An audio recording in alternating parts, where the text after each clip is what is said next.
Even more radioactive fallout today. A newly discovered crack in a maintenance pit at the nuclear plant's reactor number 2 is taking a toll on surrounding seawater.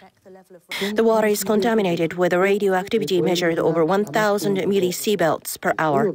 In addition, a 20-centimeter crack was also found on the concrete wall of the pit. TEPCO plans to pour concrete into the 8-inch crack to plug the leak. Stepped-up efforts to remove radioactive water from reactors 1, 2, and 3 call for having fresh water on standby. That's where this U.S. Navy barge comes in. The 1,300 tons of fresh water it's carrying will be used to replace seawater in cooling the reactors.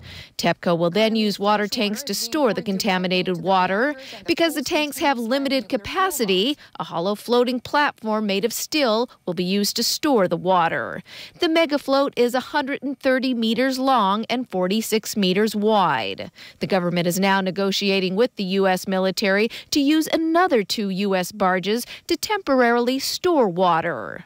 Another effort to contain radiation is underway. 400 liters of a synthetic resin is being sprayed to solidify contaminated dust and prevent radioactive materials from becoming airborne. The resin spraying process will continue over a 2-week time span.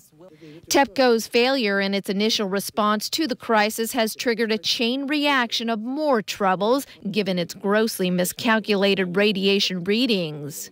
Japan's prime minister visited the devastated region today, entering a nuclear exclusion zone in order to meet with workers battling the nuclear crisis. Naoto Kan also spoke with refugees living in a makeshift camp whose village was decimated by the tsunami. In the latest tainted food report, officials now say that a cow slaughtered for beef had only slightly elevated levels of cesium, and the beef was never put on the market. Taking to the land, air, and sea, Japan's self-defense forces and the U.S. military are searching the entire coastline for those still missing. I'm on board the Maritime Self-Defense Forces destroyer Hyuga. Helicopters taking part in the search operation come and go every 3 hours to refuel and change personnel.